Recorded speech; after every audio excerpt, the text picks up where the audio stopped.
Hey, what's up? You're watching Sit Down. I'm DJ Sixsmith. Amy Ryan's here with us. Lost Girls on Netflix. Wow, definitely a good one. How are you? Thank you. Really well. How are you?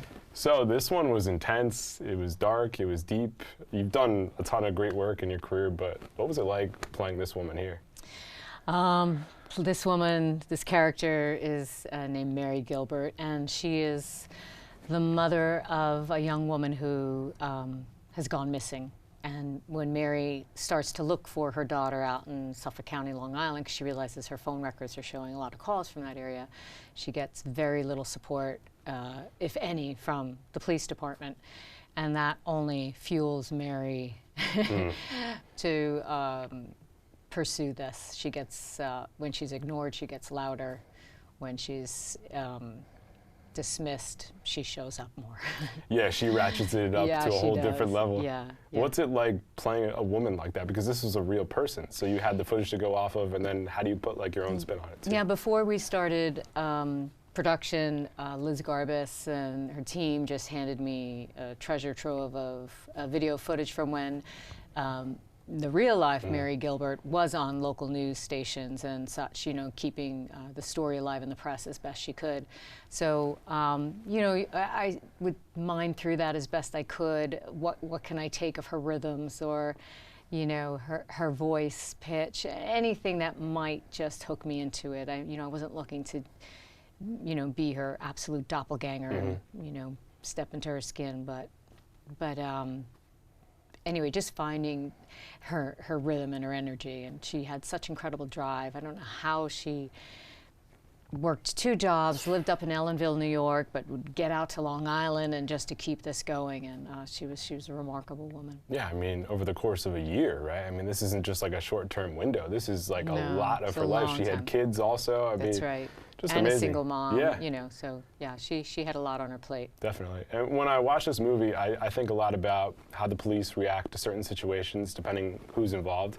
I think about the stories the media tells and doesn't tell. So what was it like for you and Liz and the rest of the cast to really unpack a lot of really meaty issues in this movie? Yeah, well, what I love about Lost Girls is that it is a murder mystery, it is a thriller, but Liz made this choice, and with Michael Werry's script, it's not a whodunit and where we follow the crime and put the pieces together and watch the cops, like, you know, finger, you know, test to find fingerprints on the scene.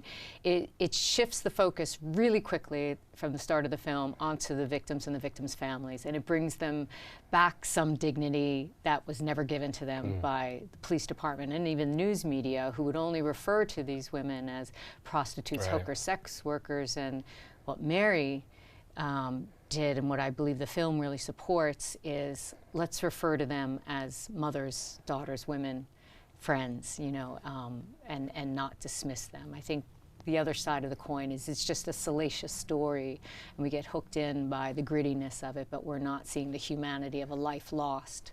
Yeah, it makes such a difference when you describe somebody like that, because automatically a narrative is created by using those other descriptors. Yeah, and we start to judge them and dismiss them ourselves, because that's what's being spoon-fed to us. And even that community, too, is like a super insular community. Obviously, class plays an idea in all of this. So what was it like for you guys to play with that, too? Because it's like there's these group of people, it looks really shiny on the outside, but ultimately the underbelly of what's inside of those gates is a lot different than what's on the outside. Yeah, I mean, we focus on a sleepy little town where this little pocket called Gilgo Beach, which is out near Jones Beach, and you know, it is a community that really had no interest in us coming back to film, and in fact, they chased us away. Really? Yeah, they are location scouts, and so they don't want to. I'm guessing they don't want to open old wounds, but we're at the point of view, like, why wouldn't you want to help and shout this from the rooftops? And as Mary says in the film, like, why don't you want to help us get to the bottom of it and help these families? Why are you closing your doors to this? And it's been 10 years. It was a failure on so many fronts. And ultimately, we want to make sure this never happens again. And ultimately, the person that did this still hasn't been found yet. That's right. And that's a big part of this, too. And some department heads have changed since then in the Suffolk County Police Department. So we're hopeful that the new people in power, that maybe they have an interest in it. And So that's like our biggest hope for the film, that so much interest drums up, that beyond seeing the film, that makes people go online and start to ask questions, and maybe someone else who has a bit of information, a bit of evidence comes forth. Are they still looking into everything? Like, did you guys have any conversations with the police department, or is this kind of, I don't know if they are. Yeah. I think they, you know, I think they want us to believe they are. Right. But We'll I'll see believe if it when they I see it. Yeah. And that was really the case with Mary, too. Yeah, yeah. And I feel like also another part of this was what you learn at the end of the film. I don't want to give it away, but in terms of Yeah. ultimately what happens to Mary, that was really heartbreaking. Yes, it was. So knowing how things ended for her, how did you keep all that together? Like, I'm still thinking about the movie, and I watched it yesterday. You played the good, role yeah. for weeks on end. It How do definitely you do stayed that? with me, and I never got to meet Mary or her family. I actually just recently met her daughter Cherie, that is played by Thomas and Mackenzie in the film, and she's lovely, but having not met them, but knowing some of their story at work, we all as a group just felt very protective of them, and we didn't want to you know, abuse this story in any way just for a form of entertainment. You know, we were very careful. At least we aimed to be very careful with the portrayal of them. And you know, when you play someone that really, you know, is a living, breathing, existing person, I feel like there's a bit more responsibility to get it right. You certainly don't want to offend them and or manipulate it in such a way. But I could feel the weight of the story. I didn't have to dig too deeply into any other emotional bag of tricks. You know, it's definitely very ripe still, even 10 years later. I mean, I as a viewer, or I as a reader of the script, it makes me furious. It makes me furious that this is the treatment that they were given. Even the conversation about mental health, because that's certainly at the forefront with her family, and the way that it's shifted the last 10 years, and still the difficulty we have in talking about it, dealing with it, and it really is on full display with Mary's daughter here too. Yes, yes, it's true, and the shame, and also I think, you know, Mary is not depicted in she's very human in this film. She's not this superhero mom who knows how to do everything right. I mean, she's made missteps along the way, and this is her maybe trying to, you know, soothe some of those mistakes over, but we see her struggling with the choices she's made. And really, I mean, ask any parent, myself included, you're constantly, did I do that right? Oh, why did I word it that way? Or, oh, why did I, you know, this, that, the other. So I believe Mary's just like, you know, the rest of a well-intentioned parent of just trying to get through it the best you can. It seems like you're drawn to these really fascinating characters, like Gone Baby Gone is certainly another level there. So like when you think back on that experience, what drew you to that part, and what do you remember most about it? Gone Baby Gone, I mean, it was, well, the writing was so extraordinary. That was such a wild, colorful character. You, like, as an actor, you couldn't make a wrong choice, you know, because she was so outlandish.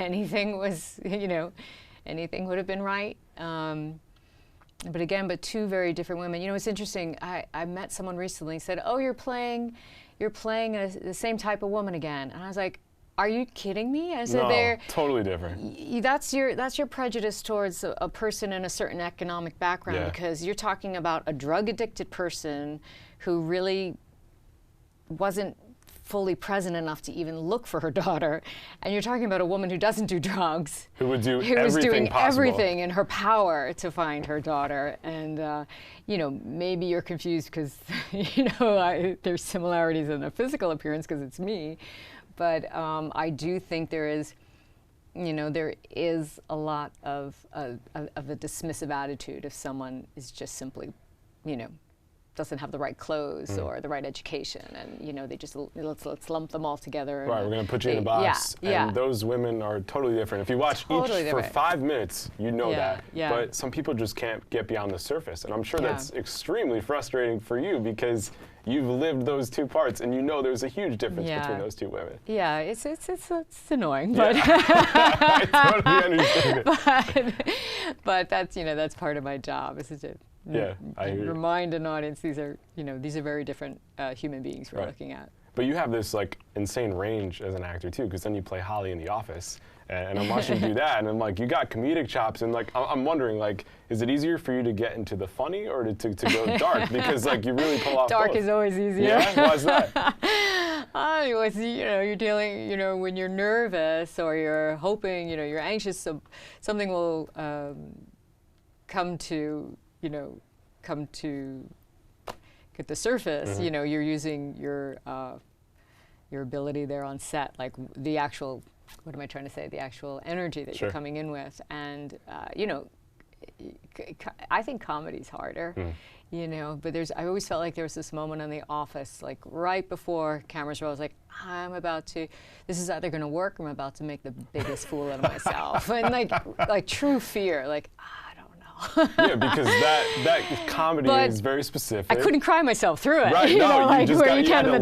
It's awkwardly, like, right? yeah, I just feel like, hey, this is normal. Like, But you know what? If there was ever a place to have that happen, I feel like The Office was probably the set to do it, because just the amount of talent there, the type of character that you were playing, like you just kind of spilled it out, and it ended up working for you. So when did you realize like things did hit with that character in that show? When it was such an insanely supportive group, especially to join a company so late. That was so right. You jump in the middle of that whole thing. Fun. Yeah, and Steve Carell and the company, but Steve, because mostly I worked with him, was so encouraging, and to go further. He's not an actor that says like, I've got this figured out, you just stay out of the way, let me do my bit, and you were there as a sidebar supporting that.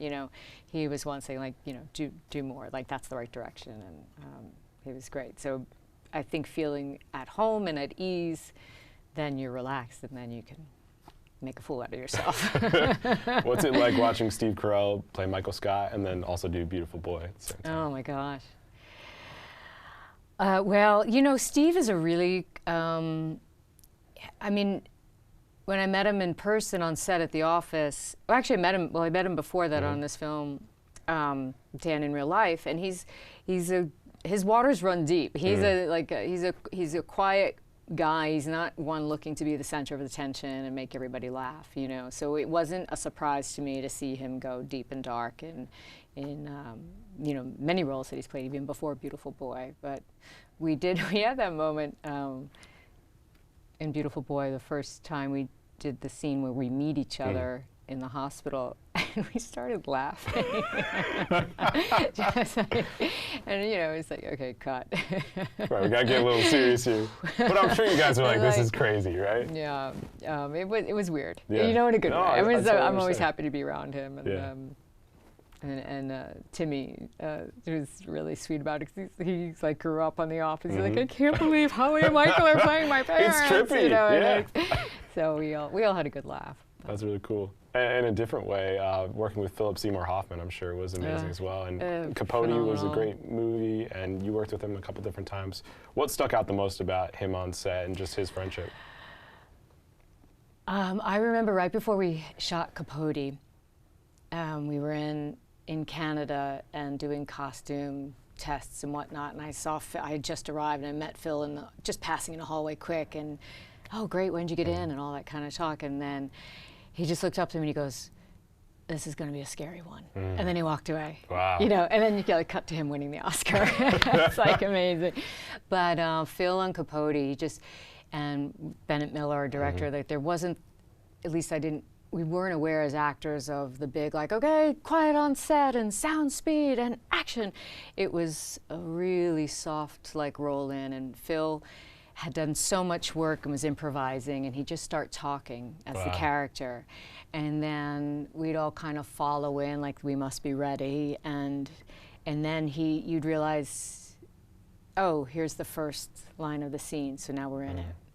Wow, so there's almost like a little warm-up to it before it actually got and to quietly, camera department and Bennett, they were rolling the cameras, but we just eased into it, and it was he's mesmerizing, and it was a joy to work with him and be around him as a person. Again, like such a supportive, like he loved the, it's hard to talk to him about him in the past tense, but like loved the craft of acting so much, And then to be directed by him was basically getting like the answers to the test.